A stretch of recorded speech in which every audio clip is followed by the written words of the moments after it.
Welcome to the Scheduling, Starting, and Stopping a Remote Test Session video tutorial, sponsored by the California Department of Education.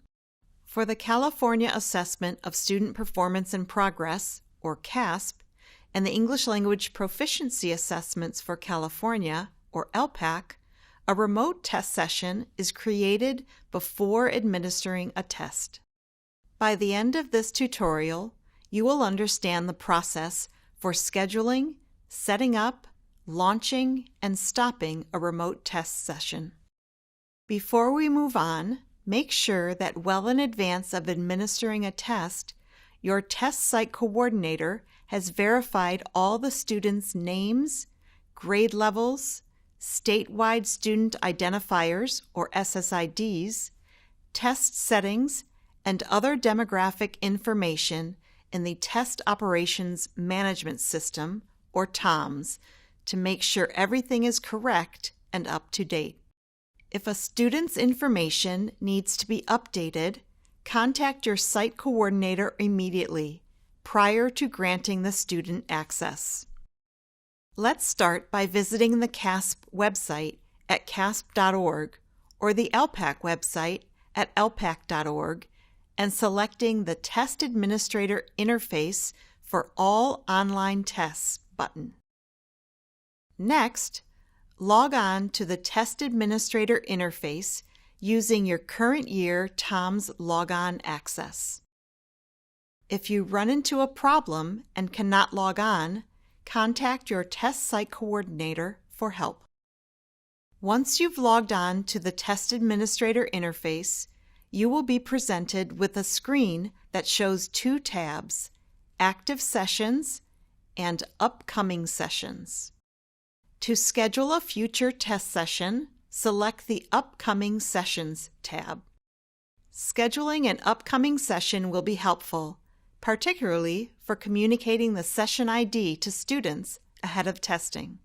Select the Schedule a Session button. Select the start and end date for the future test session. Select the Next button. The next and most important step is to make sure you're selecting the correct test. Color is used to help you distinguish the different types of tests available in the Test Administrator interface. Depending on the time of year and role, only tests that are available to administer will show in the Test Administrator interface.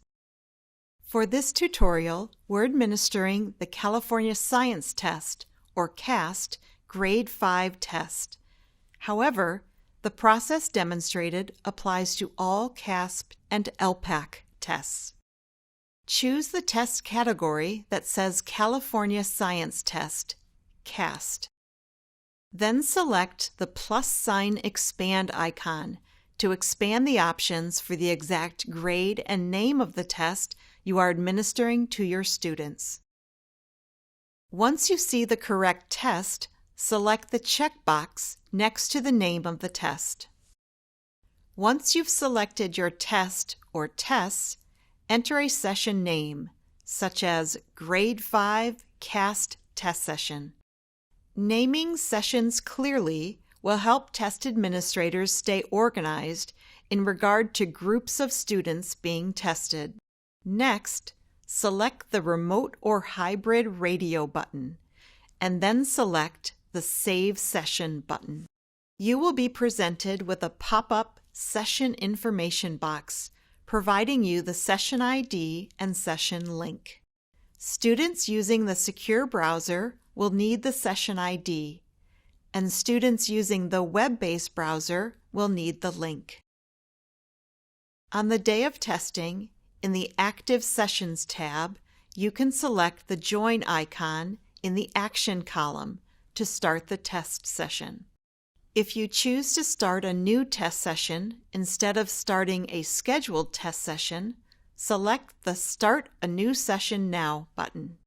Once you've selected your test or tests, select the Remote or Hybrid Radio button. Then select the Start Operational Session button. At this point, you would be presented with the session information pop-up box that should be provided to students. Close the session information box. Select the checkbox and then Allow, agreeing to allow the system to access your webcam and microphone.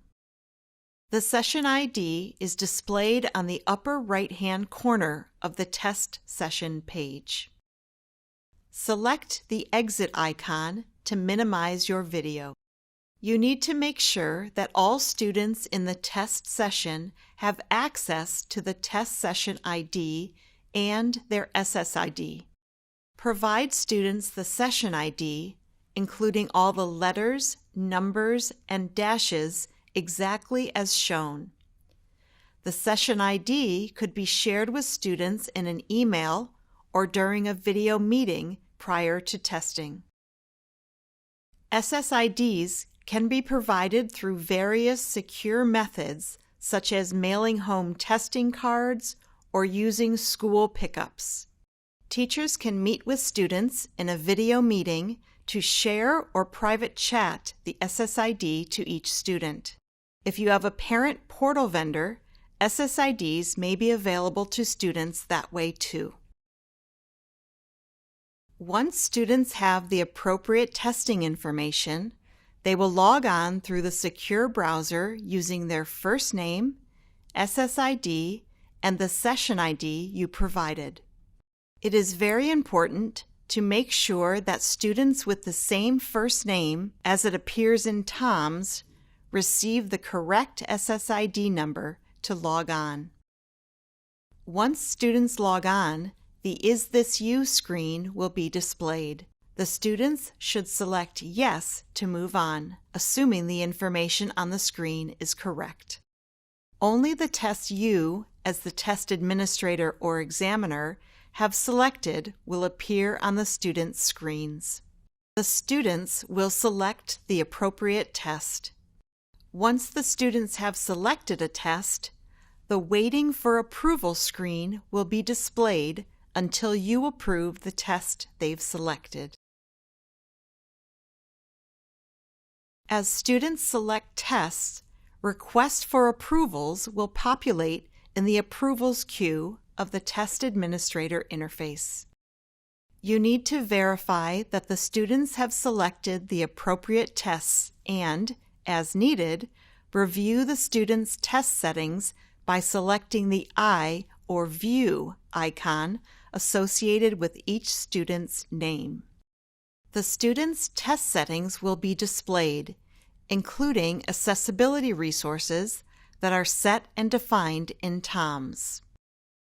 From the individual student test settings screen, you can select Set to confirm the current test settings and return to the list of students for approval. Or you can select Set and Approve to establish the existing settings and approve the student for testing. You should review and finalize student test settings in TOMS prior to administering the assessment. Sometimes mistakes happen, and if a student's test settings are wrong, you should deny the student's test session, contact the LEA coordinator or test site coordinator to correct the test settings in TOMS, and plan to test the student at a later time. Note that you cannot change a student's test settings in the Test Administrator interface for the summative assessments. If a student's test settings are all correct, you can approve the student to test. You can do this by selecting Approve for a specific student for testing, or you can select Approve All Students to approve all students for testing. Once you approved a student for testing, the student verifies the test information and settings on the screen and selects Yes, Start My Test. All students will do an audio and video check. If any of the audio or video checks are not working for the student can select the option that they cannot be seen, heard, or played and the system will walk the student through troubleshooting for that particular feature. It is helpful to run through a practice or training test with students prior to testing to ensure their devices are functioning as expected. Finally, the test instructions and help page will be displayed to students. From that page, they can select Begin Test Now. To stop a session, select the Stop Session button in the upper right corner of the Test Administrator interface. This will stop the test for all students in the session. You should warn the students at least 10 minutes in advance that a test session is coming to an end by sending a broadcast. Now is the time to make sure students complete their constructed response items prior to the pause. If the pause is greater than 20 minutes, students will not be able to return to that item. An important box will appear, requesting verification to stop the session and log the students off. Select OK to stop and log off the test session. Note that logging off from the Test Administrator interface at any time will also stop a session. Now you know how to schedule a remote test session, set up a remote test session, launch a remote test session, and stop a remote test session. Thank you for watching this Scheduling, Starting, and Stopping a Remote Test Session video tutorial.